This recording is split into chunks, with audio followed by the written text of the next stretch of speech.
Hello all, James here. Now, I'm sure this won't stun that many of you. Maybe the phrase is shocked but not surprised might well have summed it up for a lot of you to find out that Wardlow is injured. Again.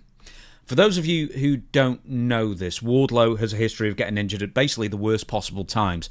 So if there's ever a good time, I guess, to get injured, he also has the worst luck when it comes to the main angle that should have catapulted him into the main event scene. But we'll talk about that in a minute. Let's get to the injury straight away. So, Fightful Select broke the news with the following post. I'm going to read the quote. Fightful Select reports that Wardlow sustained an injury, and it is feared he suffered a torn pectoral. Wardlow returned to AEW at the AEW Times, or Versus. It's got an X, I don't know how to say it. New Japan Pro Wrestling Forbidden Door, joining the Don Callis Family. He had been off TV since March of 2023. Had he? That late? Damn. Okay, and filming American Gladiators. It is unknown how long he will be sidelined. We wish him the best in his recovery. I think it's March 2024. That doesn't sound right, but anyway, I've copied and pasted it. So, a total pectoral tear might well set Wardlow back, who only just returned once again to the company after like some 16 months away, so I think they meant 2024 there. It's going to set him back about 8 months, and that's if he requires surgery and it's a total pectoral tear. If it's a pectoral strain, and then it will depend on the grade of the strain, he may well be able to recover through non-surgical means a lot earlier than 8 months. We're looking more like 2 to 3 months if it's a grade 2 or even a grade 3, maybe. But now, you're probably asking yourself, how did that actually happen? How did Wardlow actually tear his pec? I mean, he hasn't even had a match yet. And you're right, he hasn't had a match since he returned. But he did get physical a bit from AEW Forbidden Door a couple of weeks ago as this is recorded. But here's the thing. He barely did anything. And in fact, let's go over the sum total of physicality he performed at Forbidden Door. I've got the video here. So this is Prince Nana. One clothesline. I know I'm doing the Stevie Richards thing somewhat, but I'm sorry, I'm stealing his thing a bit. And then he does an F5 on a security guard. There we go. And then one more thing. Let me just, if I can just find the last bit of it. So you just have to watch my face as I scrub through. Here we go. Damn things. Stupid thing. And then he does a powerbomb on a security guard as well. That is basically the sum total of physicality he has, apart from this hug on Don Callis. I mean, maybe Don Callis has got an awesome bear hug that we're unaware of, basically. Does he hug? Oh, yeah. There we go. He hugs Okada as well, so maybe it's both of them have got incredible bear hugs, and that's what's done it. Now, that's fairly amazing, that. Now, Wardlow, once again, just to set it up if you didn't watch it, came into the ring at the end of the Swerve Strickland versus Kazuchika Okada, I'm never going to get that name right, and did the sum total of those things, basically 2 hugs and 3 moves. No bumps. So, once again, right, as an example, I tore my back up once attempting to lift a bag off the floor. It was a laundry bag full of towels, right? I didn't even get to the bag. I just went, and then my back just tore up, and I had to take 2 weeks off work, which I never take time off, but this was many, many years ago before I did all this YouTube stuff.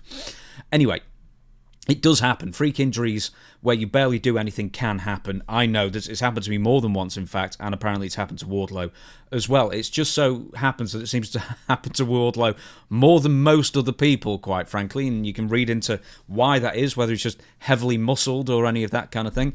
But once again, it's even more incredible considering what he's been doing away from AEW. Why that he got through that, I guess, relatively unscathed, but I'll get to that in a minute.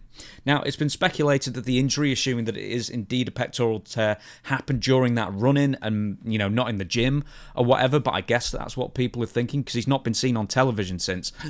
But once again, if that is the case, Wardlow is building up a reputation as a glass cannon here. A Reddit user came up with this line that I'm now stealing, is that he's had so much time off AEW with injury that his kids are going to be running down the injury time in his contract before he does, or they'll have to split it between them or whatever. And it seems that it's only now Keith Lee putting Wardlow to shame at this point, as far as people who have been signed to AEW and remain signed to AEW while still injured, even though Keith Lee has actually been cleared to wrestle for months at this point as well. Now, Wardlow also suffered a knee injury back in the spring of 2024 that kept him out of action for a year. Of course, because AEW rarely acknowledges injuries, for whatever reason, I don't know, it took until September of that year, so what's that, like 6 months almost? Because I think he got injured in March. It took until September for AEW to acknowledge on screen that Wardlow was no longer part of Undisputed Kingdom, I guess. And anyway, all that happening as well. So, but that's his own issue with why Tony Khan, for some reason, never wants to tell people that his wrestlers are injured. Despite the fact that he doesn't announce cards for Dynamite or Collision way in advance because he doesn't know how injured his wrestlers are going to be, which is its own problem if you're worried that people who, work 20 times a year and you can't, announce them in advance because they get hurt so often. Anyway, normally, I'd say after the knee injury that it's inactivity sitting on the shelf and, for ages, and then you probably caused a pectoral tear because, you get into physicality after a long time of doing nothing and your body doesn't warm up to it. But here's the thing. Wardlow had been cleared for months, and then he'd been filming 2 series, I believe it was 2 series, of American Gladiators as a gladiator. So it's not exactly like he's been lying around doing nothing. He's been training up and, and then jumping into a physical angle. He's been training and getting physical and climbing and running and wrestling contestants as a shoot, which in my mind would make it far more likely for him to be injured there instead of pro wrestling where everyone's cooperating with you. But, I mean, who knows? The Forbidden Door appearance might have just been the straw that broke the camel's back, and maybe he was hurt beforehand and he came in. Who knows at this point? But as frustrating as it must be for Wardlow, it must be just as frustrating for Tony Khan and the AEW booking team, whether one exists or whether he consults them or whatever, or whoever they are. If it's not mistimed storylines killing Wardlow's momentum, it is his proneness to injury at this point. Now, let's get to a couple of the main storylines that sort of never went his way, and then we'll sort of wrap this thought up. He beat MJF at AEW Double or Nothing 2022, maybe one of the most famous matches up until that point.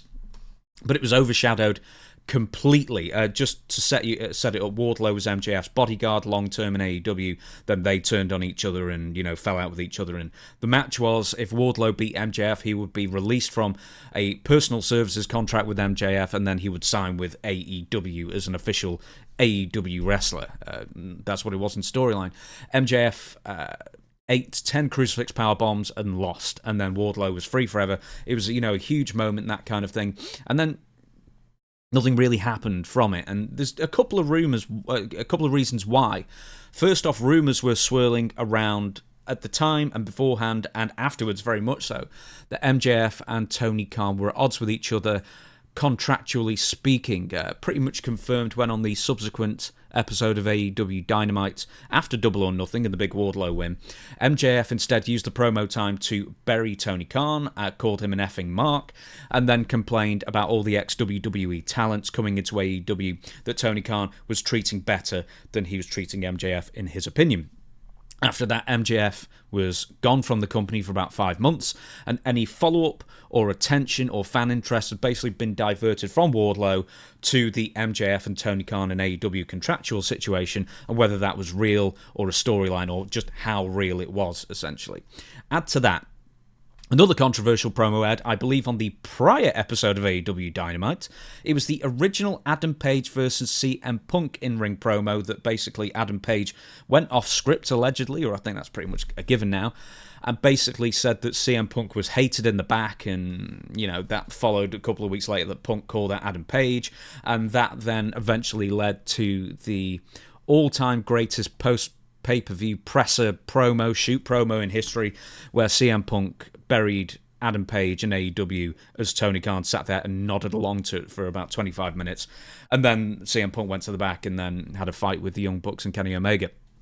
Anyway, those two things basically were the big stories of 2022, and kind of Wardlow got lost in the shuffle after it. I mean, a few weeks later, he would win the AEW TNT Championship, he would have the belt for about 4 months or so.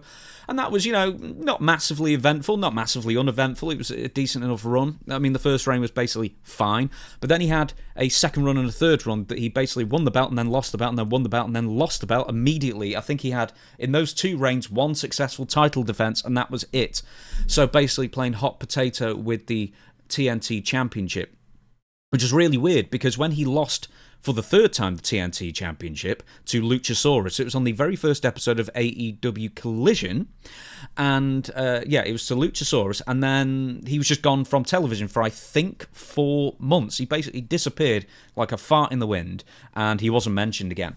Now, it was speculated at the time, this is before the knee injury I mentioned, and I'll mention again, it was speculated that he was injured, but I did some research beforehand, and I think someone interviewed him while he was at a convention during this period of downtime. He didn't mention an injury. In fact, he talked about how he was really depressed, why he wasn't on television or hadn't been on television for 2 months, and couldn't really understand it. So it didn't sound like to me he was injured at that point, but he was gone.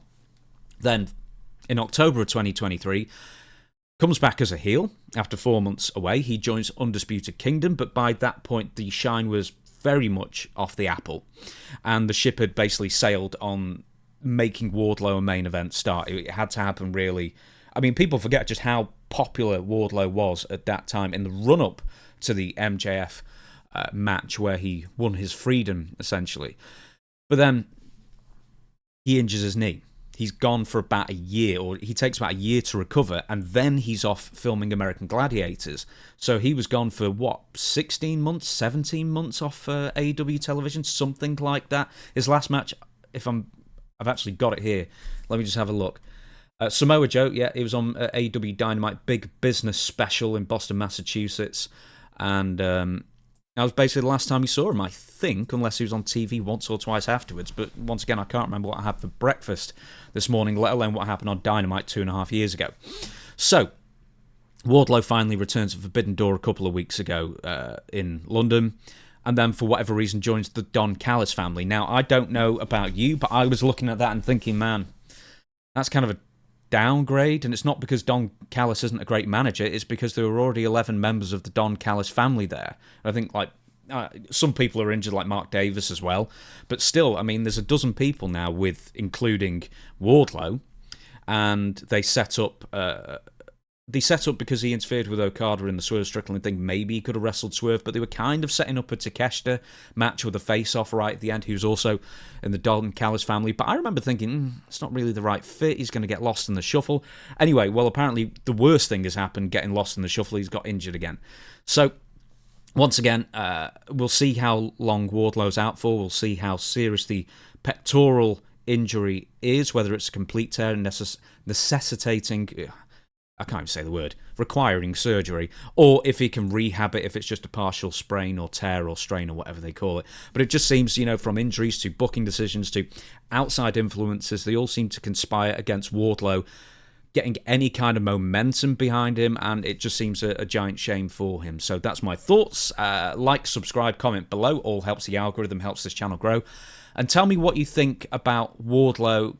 Do you think he could have been AEW champion? I mean, I could be AEW champion, but do you think he could have been a top-drawing AEW champion after his, momentum after the MJF feud, and let's say everything hadn't basically overshadowed that big win? Anyway, let me know in the comments, and I will see you in the next video.